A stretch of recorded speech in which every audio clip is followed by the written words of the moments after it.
Hello friends.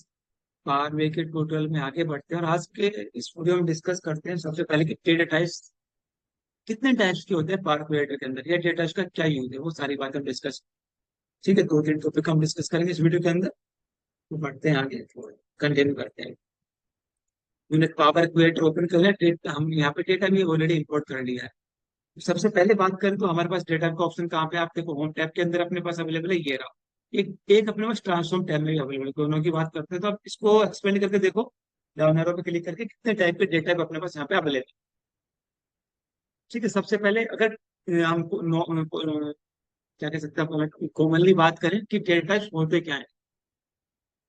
सो data types क्या होते हैं हमारे, अगर अपन किसी टेक्नोलॉजी की बात करें, मतलब प्रोग्रामिंग की बात करें, तो वहाँ पे वेरिएबल डिफाइन करते हैं किसी पर्टिकुलर डेटा टाइप के अकॉर्डिंग।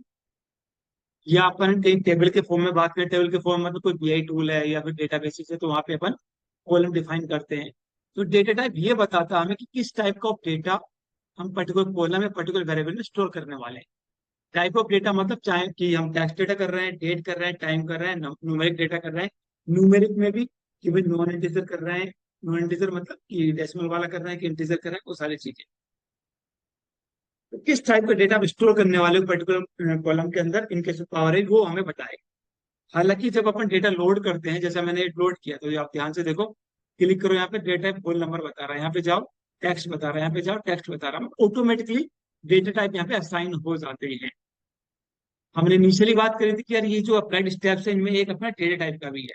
अगर मैं इसको क्लोज करके बंद कर दूं, अब ये देखो, अब डेटा टाइप नहीं है, एनी एनी आ रहा है। अब मेरे को डेटा टाइप असाइन करने हो, या तो मुझे पता हो कि भी किस टाइप का डेटा मैं कौन से कॉलम को करूंगा और जाके मैं सेलेक्ट करूँ। लेकिन ऐसे करके तो मेरे पास 100 कॉलम है, तो वो टाइम लग जाएगा। तो हम क्या करेंगे, हम जाएंगे ट्रांसफॉर्म डेटा पे। ठीक है, सबसे पहले कॉलम सेलेक्ट कर लो, क्लिक करके कंट्रोल ए कर लो, और फिर डिटेक्ट डेटा पे क्लिक कर दो। अब ध्यान से देखोगे, आप सारे कॉलम को आपको असाइन हो चुके होंगे डेटा। बाई चांस हमसे स्टेप और डिलीट हो गया या हमारे डेटा टाइप असाइन ही नहीं हुए, तो आप यहाँ पे ऑटोमेटिकली भी असाइन कर सकते हो, तो जरूरी नहीं कि मैन्युअली हम करें। ठीक है, अब वन बाय वन पहले डेटा टाइप की हम बात करें। अगर यहाँ पे देखो डेसिमल नंबर दिखाई और फिक्स डेसिमल नंबर दिखाई दे रहा है। डेसिमल नंबर और फिक्स डेसिमल नंबर दोनों का मतलब है कि भाई floating point value decimal value के लिए असाइन होते हैं, डेसिमल वैल्यू लाइक दैट। ठीक है, तो यहाँ पे बात करते हो आप डेसिमल डेटा टाइप। तो दोनों अगर सेम है तो फिर डिफरेंस क्या है, डिफरेंस ये है कि डेसिमल नंबर जो है, आप कह सकते हो कि कहीं पे भी डेसिमल आप प्लेस कर सकते हो। डेसिमल के बाद 2 digit, 5 digit, 7 digit, 8 digit. Fix decimal number usually इस जगह यूज करते हैं जहाँ पे डेसिमल के बाद 4 डिजिट, फिक्स हो 4 डिजिट। इसके अलावा डेसिमल नंबर की लेंथ हमारी 50 डिजिट तक की रहती है। फिफ्थ डेसिमल नंबर की 90 डिजिट तक की रहती है। इसके अलावा इनकी रेंज भी है, तो जितने भी डेटा टाइप्स हैं इनकी सारी रेंज आपको डिस्क्रिप्शन बॉक्स में मिल जाएगी। ठीक है, ऐसे मैं अगर बोलूंगा अभी तो आपको याद नहीं रहेगी, तो मैं वहां पर रेंज आपको सारी मिल जाएगी। थर्ड है आपको होल नंबर। होल नंबर का मतलब है कि नॉन डेसिमल न्यूमेरिक वैल्यू, यानी कि इंटीजर वैल्यू, उसको आपका होल नंबर असाइन होगा। लाइक ये आपका होल नंबर होगा, ये देखो, ये आपका होल नंबर हो गया, ये आपका होल नंबर हो गया। नॉन डेसिमल न्यूमेरिक वैल्यूज होगी, उसको हम होल नंबर असाइन करेंगे। हम क्या पार भी कर देगा ऑटोमेटिकली, लेकिन अगर हमें जरूरत पड़ती है या इसका मतलब क्या वो हमें समझना, तो लाइक है। या हमें भी इंटरव्यू में किसने बोला कि भाई ये 10 कॉलम है, इनको डेटा का मैनुअली असाइन कर दो, तो हमें पता होना चाहिए। परसेंटेज, जहाँ पे कि परसेंटेज साइन भी होगा, डेटा के साथ साथ ज्यादा परसेंटेज का साइन भी होगा, वहां पे ये वाला डेटा का अपने को साइन होगा। परसेंटेज का साइन भी है जहाँ पे, तो वहां पे आपको डेटा पे साइन होगा परसेंटाइल वाला परसेंटेज। जहाँ पे डेट एंड टाइम दोनों है, डेट प्लस टाइम है, तो वहां पे आपका डेट एंड टाइम डेटा पे आपको साइन होगा। ठीक है, जहाँ पे डेट ओनली है वहां पे आपको डेट डेटा पर साइन होगा। मैं भी अपने डेटा में पढ़ी होगी डेट ओनली, देख सकते, ये साइन होगा। सिंपल सिंपल चीजें हैं, लेकिन हमें पता होना चाहिए। टाइम ओनली, जहाँ पे टाइम ओनली है वहां पे हमें टाइम डेटा पर sign. Date time time zone, जहाँ पे डेट और टाइम के साथ टाइम जोन भी है। बहुत सारे डेटा अपने होते हैं जहाँ टाइम जोन इंपॉर्टेंट होता है हमारे लिए, तो वहां पे आपको date time time zone data पर साइन।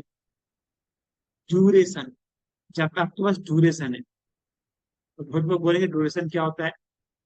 तो अपने पास क्या कि जब हम ट्रांसफॉर्म पढ़ेंगे वहां पूरा का पूरा ड्यूरेशन के अपने पास टाइप्स हैं, मतलब उसके पार्ट्स हैं।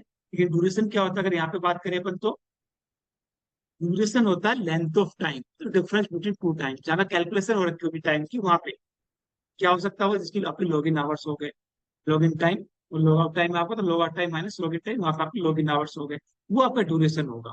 ड्यूरेशन की फॉर्म होती है यहाँ पे डेज, आवर, मिनट, सेकेंड। ठीक है।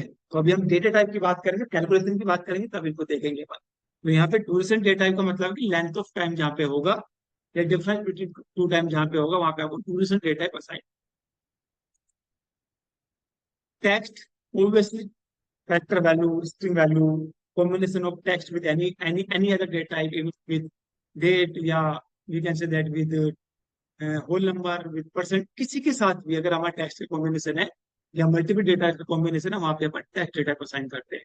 और ऑब्वियसली इसका अपना खुद का तो फीचर है कि टेक्स्ट या कैरेक्टर वैल्यू के ट्रू फॉल्स जहां तक कि लॉजिकल आउटपुट होगा, ट्रू फॉल्स का आउटपुट होगा। मे भी अगर मैं जनरेट कर दूं कहीं पे, लेट्स अज्यूम कि मेरे पास ये डेटा पड़ा हुआ है, तो मैं ट्रांसफॉर्म में और मैंने यहाँ पे कोई यूज कर लेता हूँ इन्फॉर्मेशन में जाके, इस जगह यूज कर लिया, तो ये ट्रू फॉल्स का आउटपुट आ गया आपके पास। ये देखो डेटा टाइप आपका ट्रू फॉल्स हो गया। ट्रू फॉल्स, जहां पे ट्रू फॉल्स वाला आउटपुट होगा वहां पे ये डेटा टाइप आपको असाइन होगा। इसके अलावा आपके पास आता है बाइनरी, जहां पे कि बाइनरी को बोलते हैं रो डेटा वाला, जहां पे भी होगा डेटा वो तो फ्रिक्वेंटली नहीं मिलेगा आपको। जो भी रो डेटा मिलेगा वहां पे आपका बाइनरी डेटा टाइप असाइन होगा। इतने डेटा टाइप है हमारे, इनकी डिस्क्रिप्शन जो है मैंने आपको इनकी रिलेटेड डॉक्यूमेंट आपको डिस्क्रिप्शन बॉक्स में डाल दिया, देख लेना। इसके साथ साथ जब हम लोड करेंगे पावर क्रिएटर से पावर डेस्कटॉप पे, तो वहां पे दो डेटा टाइप हमारे कम हो जाते हैं। वो कैसे बिहेव करते हैं वो उस टाइम पे हम देखेंगे, कौन से कम हो जाते हैं मैं बता देता हूँ आपको। वहां पे day time and time zone नहीं है आपके पास। डे टाइम टाइम जोन किस में कन्वर्ट होगा आपका, वो होता है इसमें, सॉरी, डे टाइम के अंदर। और आपका दूसरा कौन सा नहीं है, ड्यूरेशन नहीं है, तो ये किस में कन्वर्ट होता है आपका, डेसिमल नंबर। तो इनका बिहेव जब लोड करेंगे अपन तब देखेंगे कि बिहेव में कुछ चेंज है, इस टाइम पर अंडरस्टैंड करेंगे इस चीज को। क्लियर। हम पॉइंट बाई पॉइंट आगे बढ़ रहे हैं, टॉपिक बाई टॉपिक आगे बढ़ रहे हैं, ताकि ऐसा ना रहे कि कुछ छूट जाए। जिसका जब टाइम आएगा उसको उस टाइम पे हम लोग डिटेल में पढ़ेंगे। ये हमारे पास डेटा टाइप हो गया। इसके बाद का टॉपिक हमने रखा हुआ है यहाँ पे भी, use first row as a header. या इसको क्लिक करो, डाउन एरो को, दो ऑप्शन है आपको, use header as a first row. कई बार अगर डेटा में डिस्टर्बेंस ऐसी हो रखी है कि भाई आपको इसका हेडर असाइन नहीं, हेडर आपका जो है कहाँ पे पड़ा हुआ है, डेटा रो में पड़ा हुआ है पहले के अंदर। इसका अपोजिट है, आपकी डेटा रो हेडर में पड़ी हुई है, तो आप ये ऑप्शन यूज करके क्लिक कर सकते हो। मैं कह रहा हूँ use header as a first row, तो ये क्या करेगा, हेडर को पहले रो में ले आएगा ये अगर आपका डेटा हेडर में पड़ा हुआ तो आप उसको नीचे ले आओ और फिर हेडर को नहीं दे दो। या बाई चांस ऐसा पड़ा हुआ जो जो ये सिनेरियो कि आपका हेडर जो फर्स्ट रो में, डेटा रो में, तो आप यूज कर लो use first row as a header, तो आपकी जो फर्स्ट रो हेडर में आ जाएगा। कभी कभार इस तरह की मिल जाती है, हम इस तरह की मिल जाती है, तो आपके पास ऑप्शन अवेलेबल। ठीक है। फिर आपको दिखाई दे रहा है रिप्लेस वैल्यूज। रिप्लेस वैल्यूज का काम है कि अगर आपको कोई वैल्यू रिप्लेस करनी है, तो वो आप सेल को नहीं कर सकते, पूरे कॉलम के अंदर होगी। सपोज करो आपने यहाँ पे ले रखा है पोस्ट क्रेडिट, अब इसका आपको पीजी लिखना है, तो एक ये वाली सेल को मैं रिप्लेस करने की कोशिश, वो नहीं होगी, पूरे कॉलम में हो। इवन अगर मैंने सेल पे क्लिक कर दिया और मैंने बोला रिप्लेस वैल्यूज, यहाँ पे मैं गया, ठीक है, और मैंने यहाँ पे बोला कि भी पोस्ट क्रेडिट को पीजी के साथ रिप्लेस करो, ओके कर दिया, तो ये सिर्फ इस सेल को रिप्लेस नहीं करेगा। बाई चांस अगर आप सोचो कि इस सेल को रिप्लेस कर देगा, पूरा करेगा। ठीक है, ये एडवांस ऑप्शन को भी देखूंगा, पहले जनरल की बात कर रहा हूँ। ये देखो, ठीक है। हमें कोई वैल्यू रिप्लेस करनी है, एंटायर डेटा में करनी है, तो पूरे डेटा को सेलेक्ट करूँ, तो आपके पास रिप्लेस वैल्यूज का ऑप्शन अवेलेबल है। ये थोड़ा सा हमने तब भी देखा था जब मैं आपको एरर्स समझा रहा था, कीप एरर्स वाले में।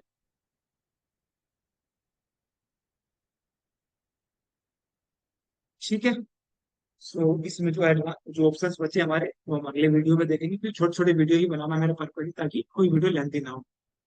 अगले वीडियो में यहाँ से आगे बढ़ते हैं और जो भी इस होम टैब के बचे हुए ऑप्शन हैं वो डिस्कस करते हैं। आपकी कोई भी क्वेरी है कभी भी आप कमेंट बॉक्स में कमेंट कर सकते हैं, आपको रेस्पॉन्स मिलेगा। Thanks for watching this video. Have a great day everyone.